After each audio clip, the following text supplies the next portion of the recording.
Okay, so thank you very much for staying till the end.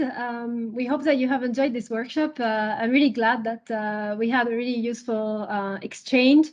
Sometimes it's very nice to bring people from outside the center, but it also stimulates conversations within the center. So we really like that. So I'm going to talk briefly, because I don't want to keep anyone from enjoying the sun outside, about modeling the lung cancer microenvironment, and also trying to talk a bit about what we are doing with the spatial approaches in theme with what was presented this morning. So animations are a bit messed up. Never mind. So the question I often ask myself, and especially I did when I came here about 4 years ago, was why do we want to model the tumor microenvironment? I mean, it seems like it's everybody's priority, but why is that? Well, I think the reason is that we know patients are all different, just like people are different. And the ultimate goal would be to have treatments that are specific for each patient. But why are patients different from each other? So one side of differences comes from the actual cancer. So we know that in a cancer cell, there are mutations that will be specific in different cancer cells. And this obviously determines differences also between patients. However, I would also argue that there are differences in people that are also translated in differences in patients, because patients used to be healthy people before they had a cancer. So I think that the tumor microenvironment actually represents the interaction between a heterogeneity that is pre-existing in individuals and shapes, for example, the state and composition of the immune system, together with the heterogeneity that is given by the cancer cells. So you can imagine the tumor microenvironment as being a sort of battlefield where our immune system is trying to fight against the cancer cells, approximately. But the idea is that recently we have been quite successful in trying to help our immune system get rid of the cancer. And so immunotherapy is extremely successful in some patients. Problem is, in some patients is the key. It is not actually very successful in many patients, and we really need to do something about them. So the other thing that was pointed to me about 2 weeks ago at a course is that the cost of one round of immunotherapy is approximately 150,000 euros. Now, if there is anyone in the room who has a better estimate, I'm happy to hear, but it is very expensive. Even if it was 10 times less, it would still be very expensive compared to the data that we generate. So basically, we think that so far we have thought about characterizing the tumors with as little money as possible, because in research, we don't have that much money. Yet we're spending an awful lot of money treating patients with the wrong drugs, and the treatment is expensive. So I think there is a problem there that we probably need to solve. So the way we started discussing about the tumor microenvironment is, first things first. First, we want to describe what is there. And we do this in two separate ways. On one side, we want to understand which components of the immune system or which cancer cells and which healthy cells are present in the tumor microenvironment. And we do it by deconvolution. So Mathieu has explained a little bit, and basically we use either signature-based or also unsupervised deconvolution, such as independent component analysis. But the idea is that we want to quantify the different cell types present in a sample. On the other side, this has been a problem that has been worked on by many different groups, and there are new algorithms almost every week, although now there's so much single cell, I think the number of algorithms for deconvolution is going to start decreasing. But the idea is that we started working on benchmarking methods, and we ended up developing our own signature, but I'll briefly discuss that. On the other side, we are very, very concerned about the spatial context of the cells, because we realize that if we're trying to understand what is going on in this ecological community of cells, it's very important to know if they're talking to each other or not, and whether they're close to each other. So we have a second approach, which involves imaging and detecting markers on the cell surfaces to be able to identify cell types. So the idea is that using this imaging, we can extract a model of how the different cells are close to each other in space, and we did this using networks. So just to go very briefly through this, the convolution assumption basically tells us that if we have a bulk RNA-seq profile, we can actually determine the proportion of the different cell types, provided we have a signature for each cell type. And we're going to have to believe this. Now, when I got into this field, we had what I would call first-generation deconvolution methods. So we had bulk RNA-seq of samples that had been purified in immune cells, especially to construct the signature specific for each cell type. And we also had DNA methylation profiles for some of these cell types. And then basically we had to make this huge assumption that the cells in a mixture, so in a tumor microenvironment, would actually behave just like the sum of all the different cell types purified separately. So that seemed to be a little bit too much. But we started with a simpler question, and we thought about estimating at least what is the proportion of cancer cells. And actually, this morning, Edu presented the method called estimates that actually measures the amount of cancer cells, and we also developed some signatures for that. But it turns out that actually the solution is probably going towards second generation deconvolution, where we actually use single-cell RNA-seq methods to define the signatures. And these single-cell signatures can be extracted from the single-cell data coming from the tumor microenvironment. So again, the macrophage is talking to the cancer cell live while we capture its profile, rather than just mixing macrophages purified by themselves together with cancer cells purified by themselves. So I would say this is the second generation deconvolution. But we still have some issues in deconvolution. And the first issue is that we don't really know what to use as a ground truth. So if we have blood, we can perform FACS quite simply and use surface markers on the cells to identify the different cell types. If we have tumor samples, that's already more complicated because FACS doesn't always work in solid tissues, and dissociation can actually affect different cell types differently. So another way to generate some sort of ground truth estimate of cell composition is to use images. So we know that pathologists are very, very good with their trained eye. They can spot lymphocytes, just like I was saying this morning. We see our pathologist says there are lymphocytes there. I would never be able to do that, but pathologists can do that. So they can actually score images based on that. And they can actually do quite a good job. So using that combined with deep learning and automated machines, algorithms, you can actually achieve sort of annotation, for example, of the whole cancer genome atlas, so the TCGA, with estimates of the abundance of 3 types of immune cells, typically lymphocytes, myeloid cells, and neutrophils. But the question is, this is obviously a little bit biased. We're never going to be able to tell exactly CD4, CD8 from images, although some people are trying. Maybe we will make it, but it's a bit weak to use this as a ground truth. So then the second approach is to actually use the single-cell RNA-seq data, because if we discount any biases in isolation, we can literally count how many cells of each type we have. However, I would say that forgetting about the biases in isolation is a problem by itself. So another way to generate a ground truth could be, as was presented this morning, using spatial transcriptomics or spatial proteomics. So of course, if the methods are single-cell resolution, we can count again, and this time, we can also look at the patterns in space. So the truth is that even though we have many different types of data that can be generated from these cancer samples, we don't really have a ground truth, and we just have to try with whatever we have. So basically, we had a panorama of deconvolution methods in 2018 that was kind of split between some methods that would really nicely estimate the cancer cell proportion, and other methods would just tell us which immune cells were there. So first of all, we wanted to develop a signature that would capture both the presence of cancer cells and explain which immune cell types were there.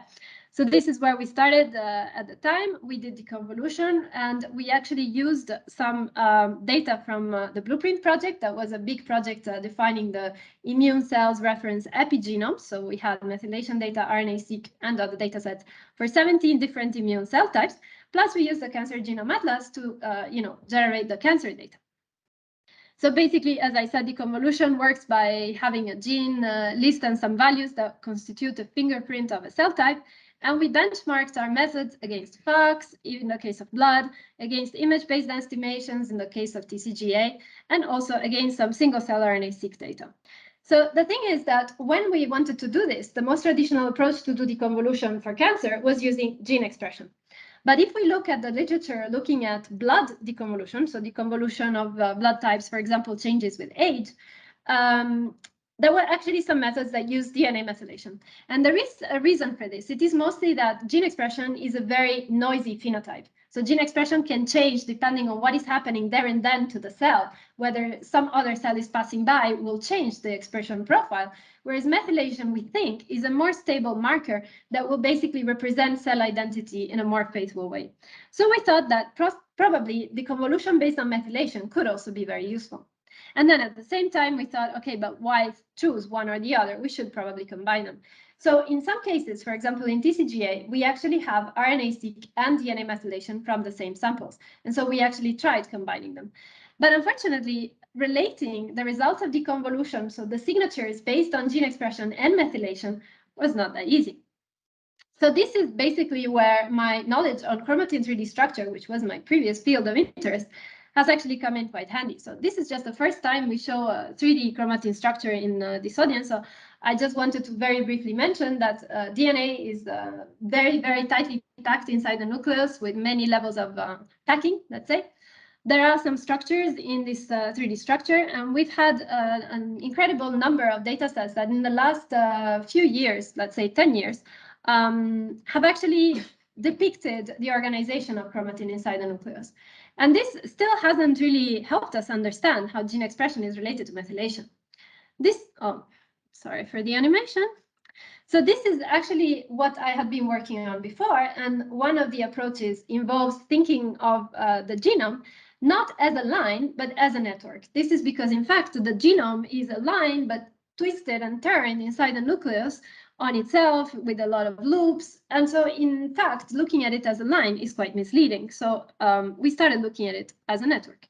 And by doing that, we developed a browser where you can actually look at 3D chromatin structure, zoom in your favorite gene, look at which enhancer is connected to your promoter of the gene of interest, and you can calculate various properties of the 3D epigenomes. So that came in handy because we were looking for a way to combine gene expression and DNA methylation-based signatures. And as I said, the typical organization of chromatin involves looping that can put in contact the promoter of genes together with enhancers that are actually linearly distant. So if we know that specific genes are in the gene expression signature, it doesn't really mean that that the methylation at the promoter of those genes is going to be the most important feature. In fact, when we do deconvolution based on DNA methylation, we have a lot of CPGs, that are the regions where methylation is important, that are nowhere close to genes. So at that point, we started thinking that maybe we had to integrate the two signatures in a clever way that would take into account the 3D contacts inside the nucleus. And at the same time, we realized that for many data sets, the DNA methylation data would not be available. So we basically translated the CPGs that were present as important sites of methylation for one specific cell type into a gene whose expression would be affected. But the reason that this gene didn't make it into the gene expression signature is probably because the changes in expression were not as high as to be selected in the differential expression analysis. So basically, we had a plan for how to integrate the RNA-seq data with some level of information coming from the DNA methylation without actually using methylation data to construct the signatures. From the samples. We only use the DNA methylation from the signatures. But we started comparing what was the performance of the deconvolution based on RNA-seq or based on methylation.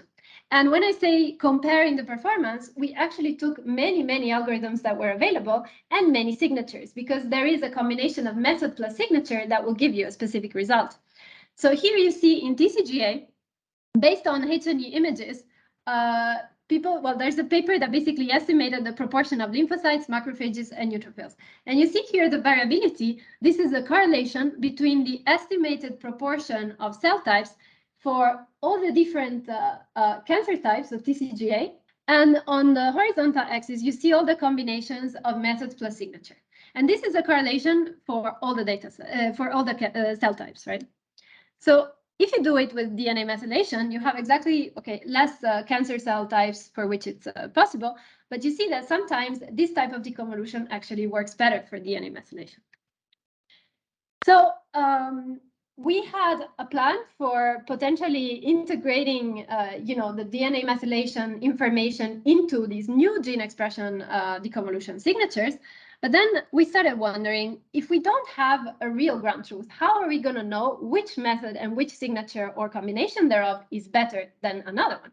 Because normally you compare two approaches and you clearly see one is better than the other. If you don't have the ground truth, you cannot do that. So we can see that the methods give different answers, but it's very hard for us to know which one is the good one and which one we should not use. So actually, we started thinking about why we want to do this deconvolution. And the truth is that normally we want to understand what is in the tumor microenvironment to be able to predict patient response to immunotherapy, for example. So we actually skipped all the way there and decided to forget about benchmark based on ground truths that don't exist. Let's just see if the features that we can produce by using deconvolution with different methods and signatures can help us predict response of patients to immunotherapy. So we took part in this anti-PD-1 response prediction dream challenge.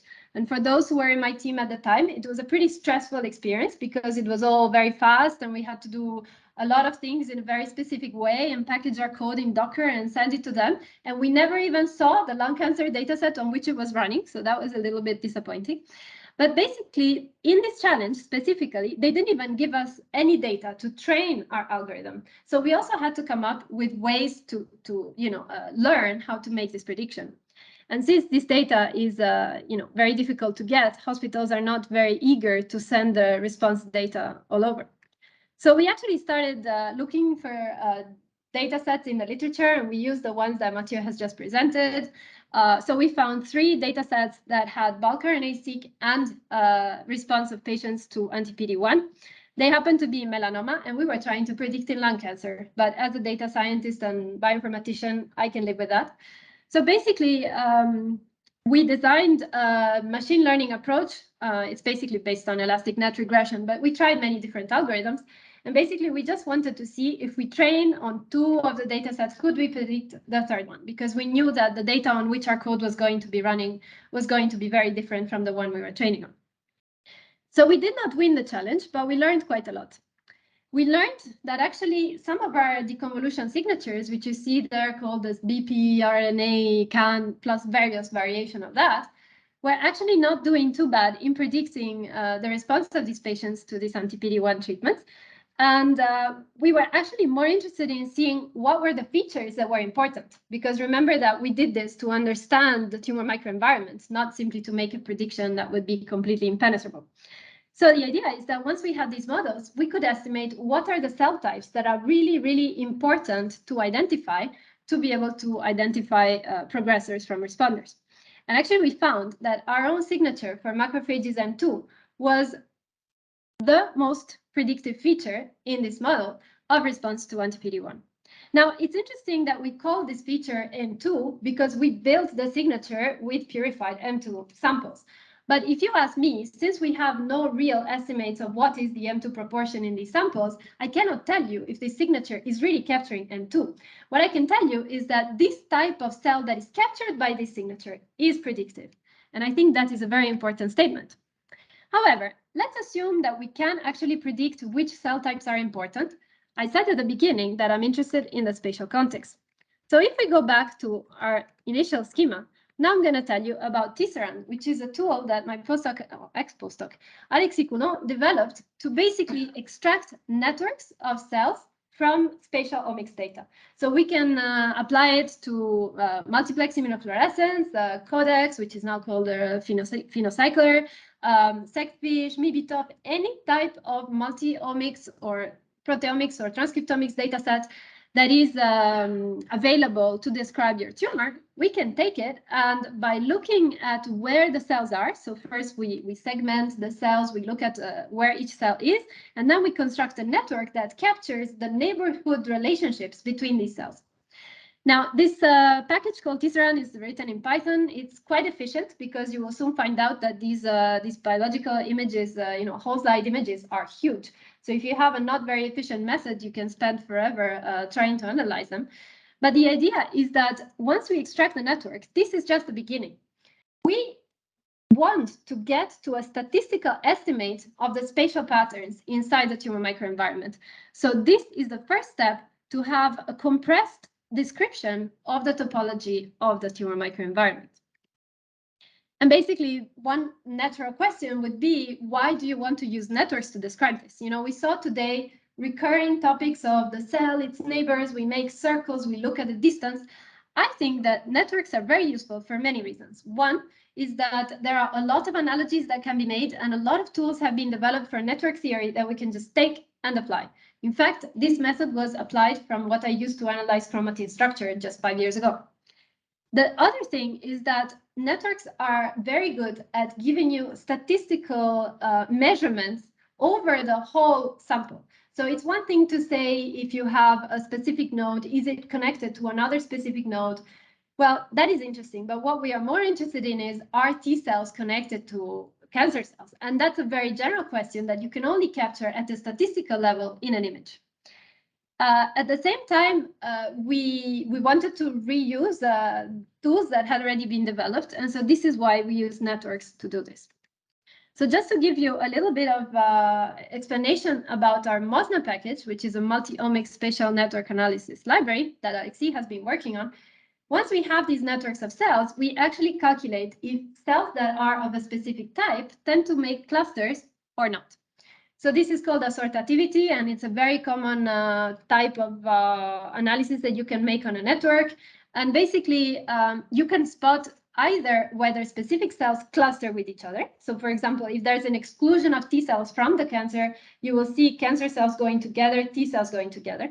But you can also spot patterns where two different types of cells form preferential contact. So for example, you could find tertiary lymphoid structures if you had B and T cell markers, seeing that there are structures that involve close interaction between B and T cells.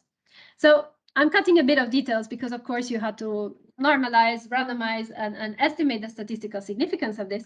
But basically, we started using some codex data that was published from the Gary Nolan's lab.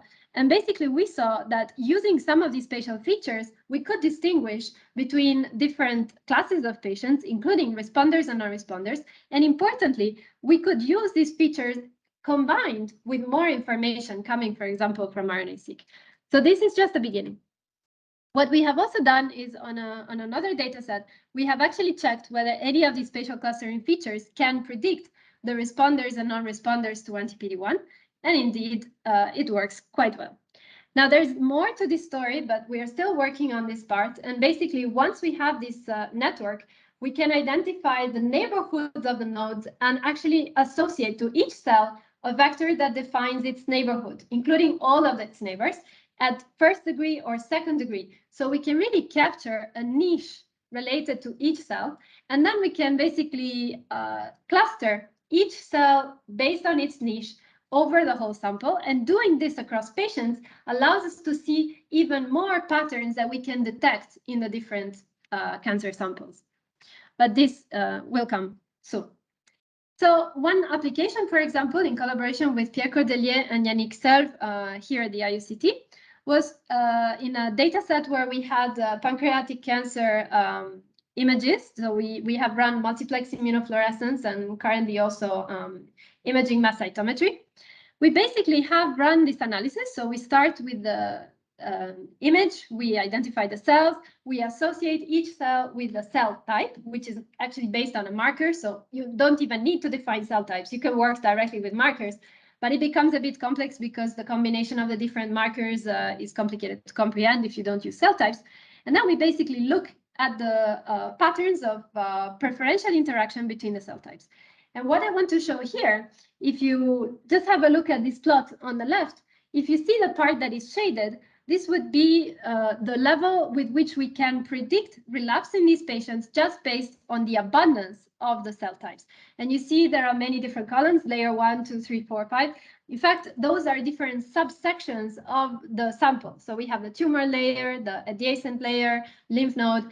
And basically, if we use our features that go beyond the abundance, but actually take into account the relative position of these cell types, we increase up to, the colored, dark color box plots that you see there. So our accuracy in predicting relapse really increases. So I think this is a good demonstration that capturing the spatial patterns is quite interesting. At the same time, our purpose is not just to predict, which is obviously very useful, but it's mostly to identify new biomarkers and figure out what are the things we should be looking at. So actually, we started seeing a lot of correlation between some of these spatial patterns and even things from the blood. For example, macrophage counts in general, or even, I think there was a total leukocyte count in the clinical data. The other thing we definitely detect is that there might be a very important role for tertiary lymphoid structures, but we think we can go even further because we know that TLS is something that people have spent a lot of attention on, but there are many other patterns that we see that are important. And with this type of tools, we can unbiasedly recognize what they are. Okay, so then let me give you a little bit of an overview of another project we have called UnPredict, which is a very nice collaboration between the IUCT Oncopole, CRCT, and Pierre Fabre that sponsored this study, which is about to start the real project, and we were doing the pilot project so far. So you see, it was a project that involved quite a lot of interactions and collaborations. But basically, for the pilot phase, we collected samples from 80 patients, and this part, given that it was a pilot, we had a mix of patients, all stages, all treatments, all walks of life patients. And then we basically collected RNA and did RNA-seq, performed deconvolution, and we did immunofluorescence imaging with 2 panels, mostly detailing lymphocytes or lymphoid cells and myeloid cells. We have here an overview of the genetic mutations, but I'm not going to go too much into that. So one thing that we discovered, this is just a very brief overview, is that we have looked at gene expression data to estimate transcription factor activities. And in the 2 ways, we basically distinguish 2 types or 2 classes of patients. On the other side, what we noticed is that these 2 classes do not correspond at all with the deconvolution features. So we have run deconvolution using all the methods and signatures. We have then picked the best method and signature for each cell type, because there are some that are literally oppositely correlated. So there we are a little bit in trouble. But using our benchmark, we have selected what seems to work best. And then what we notice is that from the deconvolution, which is here on the right, we actually get a different type of clustering, where for each class of deconvolution, we have one type and the other of gene expression. So we see that really there are 2 factors grouping patients. On one side, we have the TF activities directly estimated from RNA-seq, which I think are referring to the properties of the cancer cell itself. And on the other side, we have the properties of the tumor microenvironment that are not always related to the actual cancer profiles. So this for now is the salient finding we have, and we are working on this as we speak. And we are also trying to validate this on separate cohorts, because as you know, 80 samples is not a huge amount. Then if you start excluding the ones that are not a lung adenocarcinoma, and things get complicated. Incidentally, we also noticed there's a very big difference between male and female patients. And this is not only based on RNA-seq. We have seen this also in imaging. So we have actually started separating them and analyzing females separately, where the distinction seems much clearer. But basically, we think it's important to validate this on separate cohorts, and we are trying to do that. Just to get you a bit depressed after all this good news, this is actually the match between our deconvolved proportions and the immunofluorescence markers that we got from our imaging. Because you remember, it was a 2-strategy approach. On one side, we deconvolve from RNA-seq. On the other side, we just image and detect markers. So you can imagine that if you measure CD8 in the image and you deconvolve CD8, you should have a nice correlation. Well, admittedly, we don't have a very nice correlation, but it is correlated. Things get much worse when we look at CD68, that it was supposed to be marking macrophages, potentially M1 macrophages. But in fact, the feature that correlates the most with that marker is monocytes in our signature. So we really don't know exactly how our signatures compare to, the reality of biology. But then sometimes I ask myself, what is the reality of biology? Because if you define a cell based on the marker that is on the surface, are you capturing really its phenotype, its behavior, or are you just capturing the marker on the cell? So I think this is an important question that we're going to have to keep thinking about. Now, the other thing is that, as I said, when you do deconvolution, you always get very different results with different methods and different signatures. So what Leila, who was here but had to leave, has been doing is trying to look across methods and signatures if we see things that are actually confirmed by at least 3 combination of methods and signatures. So one thing that we almost consistently see is the fact that monocytes are going up through stages. Now, you have to imagine these are not successive samples in the same patient. These are just patients at stage 1, 2, 3, and 4. So we can in no way say that there is an increase in monocytes in a specific patient. But we do think that the initial stage of disease has less monocytes compared to the last stage. And this is quite interesting. Concomitantly with that, we see that the macrophages are actually decreasing, not completely uniformly, but we do see in many of the signatures that the number of macrophages decreases. So this is just an overview of B cells, for example, and we see that B cells tend to decrease with the stage. And actually, some of the B cells, because you have to be careful, some of these signatures capture active B cells, naive B cells. There's a lot of different subtypes that are captured differently by the different signatures. But we see this interesting pattern where basically there's an increase in stage 2 and then a decrease towards stage 4. So we are still thinking about what this might mean. But discussing with some of the lung oncologists, people are seeing that actually immunotherapy works much better at initial stages of the disease. It has been hidden because most patients were not even offered immunotherapy. But the more people try, the more they see that if the tumor microenvironment is at the initial stages of the cancer, and the cancer is not so undifferentiated and everything is a bit simpler, immunotherapy can work really well. And then just to show you, we actually have an increase in CAFs and malignant cells that are consistently increasing through stages. Okay, but now let me talk about the interesting part of simulating what is going on. Because I said at the beginning that we wanted to see who is in the microenvironment, which cell types, but the real question is what is going on? Who is talking to whom and what are the decisions being taken? So to do this, we actually collaborated with another group at CRCT. So this is a group of Marie Popo with Martin de Magala, who did his thesis on this topic, and Loïc Isbaer, who is the CLL expert. And I see the collaborators almost leaving. But basically, we have jumped on projects that have been running for 15 years in the center, cultivating CLL patient cells in vitro to observe the formation of tumor-associated macrophages in CLL. So these cells are called NLCs, nurse-like cells, just to confuse not expert people like me. So the idea is that what they have been doing was culturing the cells in vitro during days, 10, 11, 13 days, and observing the formation of these NLCs, or tumor-associated macrophages. And we just reproduced the same type of experiments. We are now doing them with Julie Bordenave in our own lab. And we basically want to capture much more information. So ideally, we want to know what is the transcriptomic profile of the cells that are being formed during this time course. And of course, we can also do bulk RNA sequencing and perform deconvolution.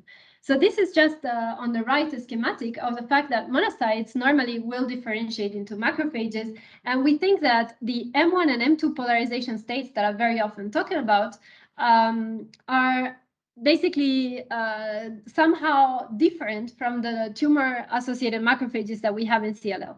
So we actually worked on a model that shows that the NLC phenotype is something that is neither completely M2 nor completely M1. Certainly more M2-like because it actually protects the cancer cells. Now, this was data from these collaborators from years ago, where they have actually proven that transcriptomically, the NLCs are different from any of the other types of macrophages. But we have to remember that the other types of macrophages are normally differentiated in vitro. So we can imagine that there is a difference between differentiating a cell just by a cocktail of cytokines compared to letting it talk to a cancer cell and see what happens to it in that situation. So the big aim in this part of the project was to establish dynamic models of how these different cells interact with each other. And this was done in two ways. On one side, we wanted to represent the intercellular interactions between the monocytes and the cancer cells and showing how they interact with each other. On the other side, we want to check how inside the monocyte cell, the presence of the cancer cell will start a cascade of signaling that will end up with a different phenotype that corresponds to the differentiation of monocytes into the different types of macrophages.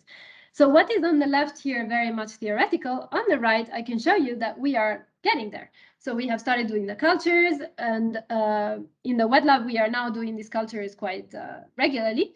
But on the bottom, you can see that we have made some progress on the two sides. So on one side, I will present some results of an agent-based model of how the different cells interact. And on the right, we actually have a published model that explains how monocytes can differentiate into NLCs.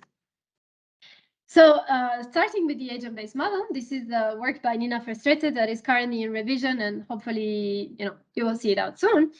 We have basically been measuring the number of cells that are alive in the culture across many days. We started with only 4 patients, but we're now up to 9. Unfortunately, increasing the number of patients increases the variability, and it involved, quite a few adjustments to the model. But the core of the model is represented here on the right, and it's basically the description of the different feedbacks that exist in this system.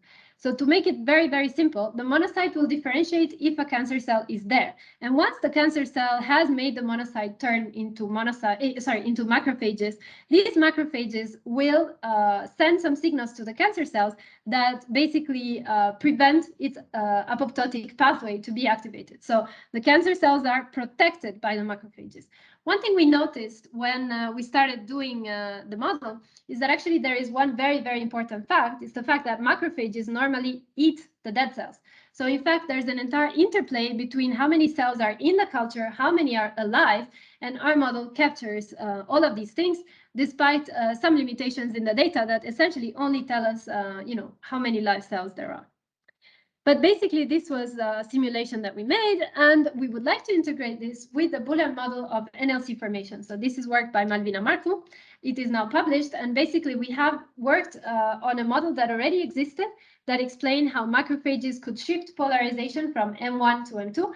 And we basically expanded this to consider that in the presence of a cancer cell, depending on the presence of certain signals, we could actually generate what we call an NLC state. And to explain what we can do, basically, once we have this model, we can obviously validate the fact that if we put stimuli that are supposed to produce M1, we get the monocytes to become M1. If we put M2, we get M2. If we put NLC, we also get what we think is the NLC phenotype. But the interesting thing is that now with this model, we can do any knockout that we want, or even knock-in. We can basically constitutively activate specific nodes. And so we can basically make predictions on what could be potential targets to prevent NLC formation. And even though this has been done in liquid culture that mimics CLL, we think that this type of approaches could be applied also in solid tumors. And since the M2s are not so good for the prognosis, I think it would be really good if we could figure out how to prevent their formation. So now, just to go back to the general plan, the plan was to start from patient samples and initialize models. So to be able to initialize these models, we need two things. On one side, we would need to know who is there. So we need to know the cancer cell, the different cell proportions.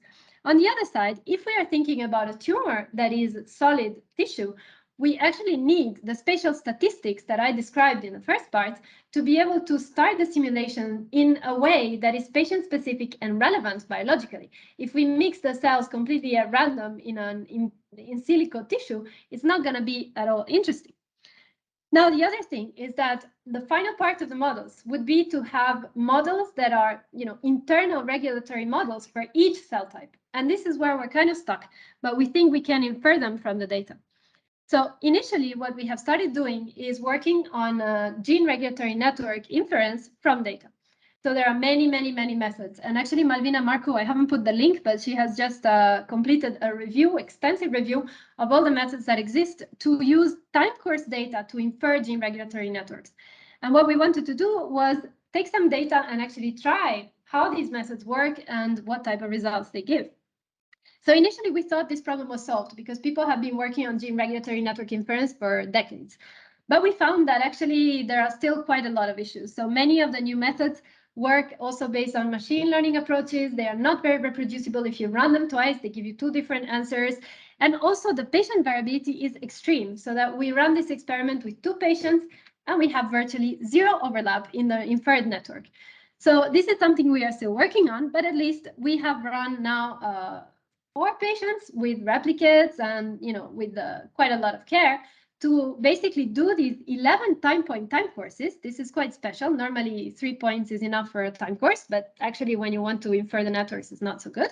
So we have really taken care to generate a lot of time points. And actually we calculate the RNA-seq profiles across the culture in CLL cells. So of course, my dream was to do the sequencing on the macrophages, but these macrophages, they're very difficult. So actually, we are still working on ways to preserve them. And we decided that while we're waiting, single cell is here, we're doing site-seq. So if you come to me in 6 months' time, hopefully I can present all of this, but done on site-seq. Now, this is just to show work of Hugo Chenel in my team with Malvina. Marco. They have been inferring the regulatory networks using the software called DinGeni3 based on our time course of CLL. And we have inferred a network. Now, it's very nice. If you look at it, you will see a lot of things that make a lot of sense. Unfortunately, it is not very reproducible, so that if we do it on a different patient, or we cut the time course, like we take odd time points and even time points, things change. Also, we discovered that the two patients, one was a female, one was a male, so that was not great, because obviously that creates quite a lot of differences. But we are still working on this, and we think that at some point, we will actually manage to, dominate this type of approach. And if we will have the site-seq, so we will have single cell during the time course, we will be able to infer these networks for each cell type that we can identify, because for each of the cell types, we will have basically single cell profiles. Okay, now I started this talk by talking about the fact that heterogeneity in patients come from two sides. There is definitely heterogeneity of the cancer cell, but there is also the heterogeneity of the immune cells and the patients. So at some point, we actually thought that we might turn this whole problem around and start thinking about how the different immune systems in the patient or in the healthy person that is about to develop a cancer can actually affect what happens in the tumor microenvironment. So what we have started dreaming of is actually fixing the heterogeneity of the patients by using, say, cell lines, and actually doing these co-cultures with monocytes that come from different patients or different healthy people with different characteristics. So this is a completely, basically in the future, although Julie managed to basically show the formation of tumor-associated macrophages on spheroids of a pancreatic cancer cell line. That was the first step to see that we can basically switch the monocytes we give and keep the cell line stable to study the impact of the heterogeneity of the immune cells. Okay, I just said that. So basically, the perspectives for my lab currently are to study always the dynamics of the tumor microenvironment, but also to focus on the things that we always forget about our patients, which is the clinical data, their history. Did they have a flu 10 years ago, or did they suffer a very big trauma when they were children? All of these things have a huge impact in whether you are likely or not to get cancer. And I believe they also impact how you will respond to immunotherapy, which really requires a specific reaction from your immune system. But we know that different people have different fitnesses of their immune cells, how they respond to vaccine changes.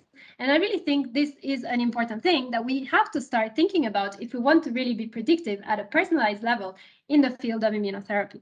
So I personally think that some of this variability in the immune cells of the patients could be captured at the epigenomic level in the cells, because this is what is actually being preserved, if you think about it, across the decades of years from a child to a person who's 50 and gets a cancer. And we think that by combining, the epigenomic characterization of the immune cells and their behavior of immune cells in the tumor microenvironment, we can better capture the two sources of this heterogeneity. So basically, just to summarize, Deconvolution has improved, and now the single cell-based signatures really are making the difference. But since we don't have a ground truth, it is very hard to understand what we should believe. I think spatial-omics are really, important. And once the most diffuse, the most common one, for example, Visium, will get to single cell level, it will really solve many of these issues. However, I also think that there are always biases in the different experimental techniques, and we should never forget about them. So if we look at proteins, they will be different from RNAs. If we look at RNAs in specific conditions, maybe some cells will survive, and you'll have this survival bias that we were talking about earlier in completely different terms. So I think we also have to be critical about the data sets we have. The other thing I'd like to mention is that we really thought that gene regulatory network inference was more or less a solved problem, and we have opened Pandora's box. So now we are really working hard to identify which methods work better. And also we need to find, we have a slightly similar problem. We will never know what exactly is the regulatory network in a system, because we have to look at common knowledge in databases, but that is necessarily limited to what has already been done. So if the cell is new, the system is new, we don't really know what is the truth. And I also think that people have been focusing a lot in variability in the cancer patients and in response to therapy, thinking about the cancer itself, the mutations and all of those aspects. They're very important, but I think the immune cell variability is also absolutely key. Okay.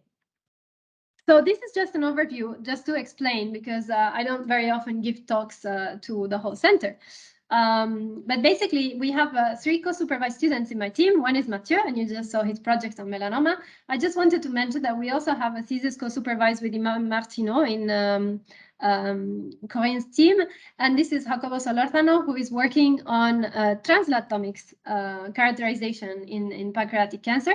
And at some point, his project also involves getting into modeling the tumor microenvironment interactions and the different states of the cancer cell and the fibroblast interactions. And then we have Alex Yucto with Jean-Emmanuel Sarri, who works on AML and is trying to combine data that goes from epigenomics to TF activities to metabolic aspects in a multi-layer framework that allows us to integrate different data sets and, again, predict response, in this case, not to immunotherapy, but to IDH inhibitors, which is something a bit specific, I admit. Okay, so with that, I'd like to thank my team. There are still some faces that are missing there, but hopefully the names are there. I also thank all my collaborators. You see here on the left a lot of people from CRCT, IUCT, and also, of course, I'd like to thank Alfonso Valencia and our collaborators in the Barcelona Supercomputing Center. I cannot close this without thanking my funders. So the Chair of Bioinformatics in Oncology of the CRCT is a reality, thanks to Pierre Fabre, the Fondation Toulouse Cancer Santé, and INSERM that initially promoted this venture. I also would like to say that we have positions open, one specifically on RNA splicing networks in leukemia, but we probably will have more at some point. And then normally I sell Toulouse, but you're all here, so you know how beautiful it is. And I thank you for your attention.